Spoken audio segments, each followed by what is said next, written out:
సాయిరామ్. సమర్థ సద్గురు సాయినాథ్ మహారాజ్ కీ జై. ముందుగా మన సాయి కుటుంబ సభ్యులందరికీ నమస్కారం అండి.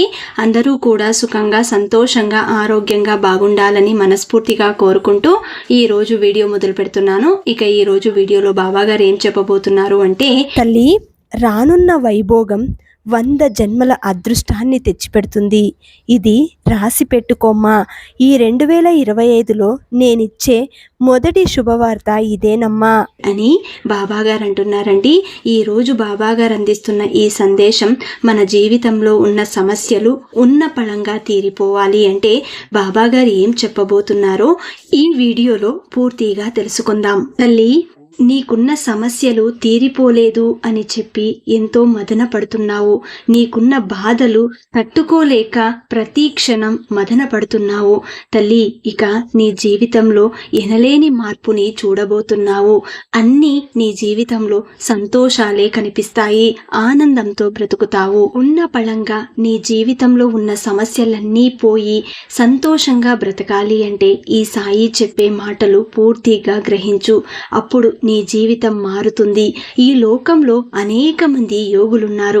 మన గురువు అసలైన తండ్రి అని గుర్తుపెట్టుకో. ఇతరులు అనేక సుబోధాలు చేయవచ్చు, కానీ మనం మన గురువు యొక్క పలుకులను మరవకూడదు తల్లి. ఎందుకంటే నువ్వు నన్నే నమ్ముకున్నావు. భక్తి విశ్వాసములతో నా వద్దకు వచ్చిన వారినెవ్వరినీ కూడా ఎన్నడూ దూరం చేసుకోను. ఇదే నా వాగ్దానం.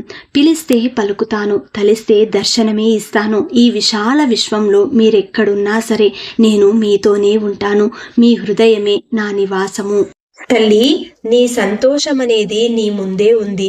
నువ్వు ఇంతవరకు అనుభవిస్తున్న బాధ ఏదైతే ఉందో అది తీరిపోవడానికి నీకు ఒక మార్గం చూపిస్తాను.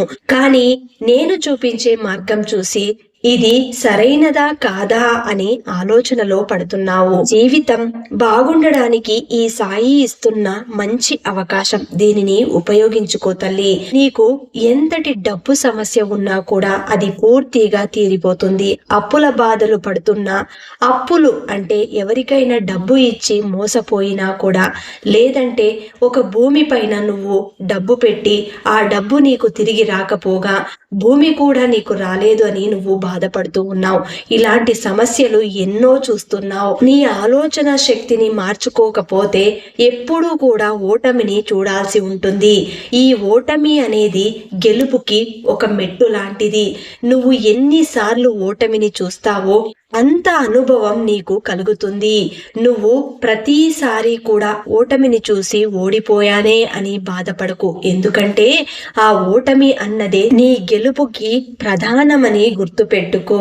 ఏ ఓటమి అయినా సరే నీకు మంచి అనుభవాన్ని నేర్పుతుంది. కాబట్టి ఓటమిని చూసి బాధపడకు, భయపడకు.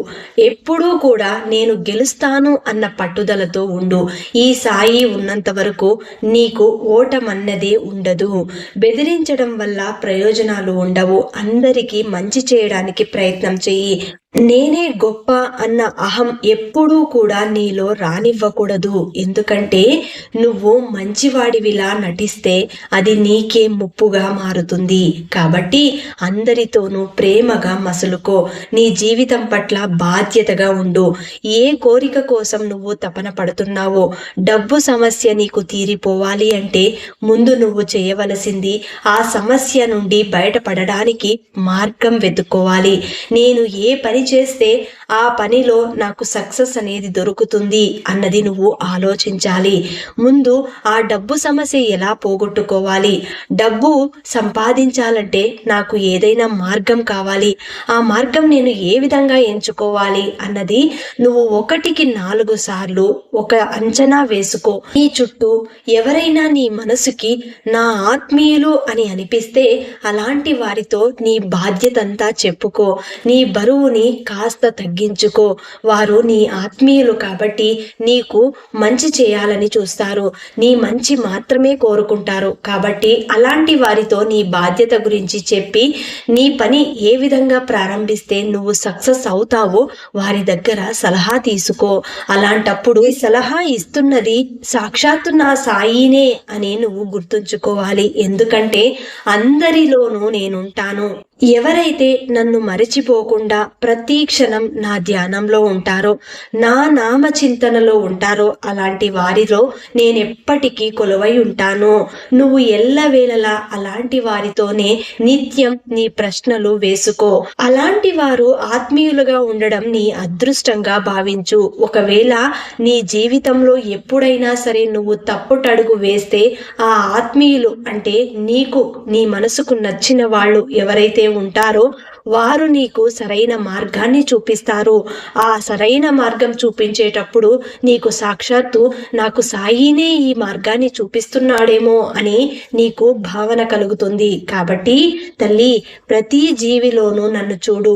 నువ్వు నిత్యం మంచితనాన్ని అంటిపెట్టుకొని శ్రద్ధ సబూరితో, సహనంతో, ఓర్పుతో అన్న మాటలు పట్టించుకోకుండా నిత్యం నువ్వు నా ధ్యానంలో ఉన్నట్లయితే నీకు ఎలాంటి హాని కలగదు. నీ చుట్టూ ఉన్న వాళ్ళల్లో నిష్కారణంగా నీ వెనకాల మాట్లాడినా కూడా ఆ మాటల గురించి నువ్వు అస్సలు ఆలోచించకు. ఎందుకంటే ఆ మాటలన్నీ నీకే అని నువ్వెందుకు అనుకుంటున్నావు? అవన్నీ కూడా పక్కకు పారద్రోలే. ఎందుకంటే ఆ మాటలు తిరిగి వారికే చెందుతాయి. కాబట్టి ఆ మాటల గురించి ఎప్పుడూ కూడా నువ్వు పట్టించుకోవద్దు.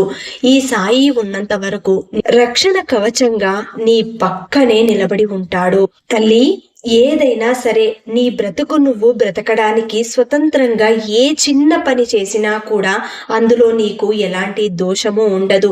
ఎవరేమనుకున్నా కూడా పట్టించుకోవద్దు. నీ వ్యక్తిగతంగా నువ్వు నీ స్వతహాగా వ్యాపారం చేసుకోవాలన్నా కూడా ఎవరిని సలహాలు తీసుకోవద్దు. ఎప్పుడైతే నీ మనసుకి ఇలాంటి వారితో చెప్పుకుంటే నా బాధ తీరుతుంది అనిపిస్తుందో అలాంటి వారి దగ్గర సలహా తప్పకుండా తీసుకో. వారు మంచి సలహాలను నీకు అందిస్తారు. వ్యాపారంలో మంచి లాభాలు రావాలంటే సరైన నిర్ణయాలు వాళ్లే నీకు నేర్పుతారు. కాబట్టి అలాంటి వారితో స్నేహం చెయ్యి, మంచిగా ఉండు, అందరితోనూ కలిసి ఉండేలాగా ప్రవర్తించు. ఎవరేమనుకున్నా పట్టించుకోవద్దు. నీ శత్రువు నీ ముందు నిలబడినా కూడా నవ్వుతూ పలకరించడానికి ప్రయత్నం చెయ్యి. ఎప్పుడూ కూడా డబ్బు సమస్యతోనే నీ ఇంట్లో గొడవలు వస్తున్నాయి. ఆ డబ్బు గనక నీతో ఉంటే ఈ సమస్య రాదు కదా అని నువ్వు ఎంతగానో బాధపడుతున్నావు. ఆ డబ్బు కోసం ఎన్నో విధాలుగా ప్రయత్నం చేస్తున్నావు. ఒక చిన్న ఉద్యోగం వచ్చినా చాలు, నేను ఆర్థికంగా బలపడగలను, అంత శక్తి నాలో ఉంది బాబా అని ప్రతిసారి నువ్వు నాతో అడుగుతున్నావు. నీకు డబ్బు సమస్య పోవాలి అంటే నువ్వు ఒక చిన్న పని చేయి తల్లి. నీ జీవితంలో అత్యున్నత స్థాయికి నువ్వు వెళ్ళాలి అన్నా, డబ్బు కొరత లేకుండా నీ జీవితంలో చక్కగా సంతోషంగా నీ పిల్లలతోటి ఆనందంగా ఉండాలి అంటే నేను ఒక చిన్న పరిహారాన్ని చెబుతాను. అప్పుడు నీకు ఎలాంటి లోటు లేకుండా డబ్బు సమస్య పూర్తిగా తగ్గుముఖం పడుతుంది. నువ్వే నీలో మార్పుని చూస్తావు. ఆ మార్పుని చూసి అతి తొందరలో నువ్వు నా దగ్గరకు వచ్చి చాలా సంతోషం బాబా, నేను జీవితంలో ఎదుగుతున్నాను, ఇదంతా నీ చనువు వల్లనే అని బాబా దగ్గరికి వచ్చి ఆ మాటలు నాతో అంటూ మురిసిపోతావు తల్లి. ఇక నిశ్చింతగా ఉండు. డబ్బు కొరత లేకుండా నీకొక చిన్న పరిహారాన్ని చెబుతాను. జాగ్రత్తగా దానిని విని ఆచరించు. ఇక జీవితంలో ఎన్నటికీ డబ్బు కొరత లేకుండా చేస్తాను. తల్లి, ప్రతిరోజు ఉదయం లేవగానే అంటే తెల్లవారుజామున లేవాలి. నువ్వు ఏదైనా సరే విజయం సాధించాలి, జీవితంలో ఉన్నత స్థాయిలో నేను ఉండాలి అంటే ఉదయం తెల్లవారుజామున నువ్వు లేవాలి. అప్పుడు లేస్తేనే నీ పనులన్నీ కూడా సక్సెస్ అవుతాయి. తెల్లవారుతూ లేవాలి. సూర్యోదయం అవ్వక ముందే లేవాలి. లేచిన తర్వాత కొన్ని వ్యాయామాలు చెయ్యి. నీ ఆరోగ్యం మెరుగుపడాలి అన్నా, నువ్వు నీ జీవితంలో ఉన్నత స్థాయిలో ఉండాలి అన్నా ఇవన్నీ కూడా చేయక తప్పదు. ఎవరైతే తెల్లవారుజామున లేచే అలవాటు పెట్టుకుంటారో అలాంటి వారు ఆరోగ్యంగా బ్రతకగలుగుతారు. ఎందుకంటే ఆ సమయంలో ఎవరైతే వ్యాయామాలు చేస్తూ చల్లటి గాలిని, స్వచ్ఛమైన గాలిని పీలుస్తారో అలాంటి వారికి తప్పకుండా 100 ఏళ్ల జీవితం ముడిపడి ఉంటుంది. అలాంటి వారు ఎప్పుడూ కూడా ఉన్నతంగానే బ్రతుకుతారు. అంతేకాదు, లేచిన తర్వాత ఆ సమయంలో మీ ఇష్ట దైవం ఏదైతే ఉందో ఇష్ట దైవాన్ని ఆరాధించాలి.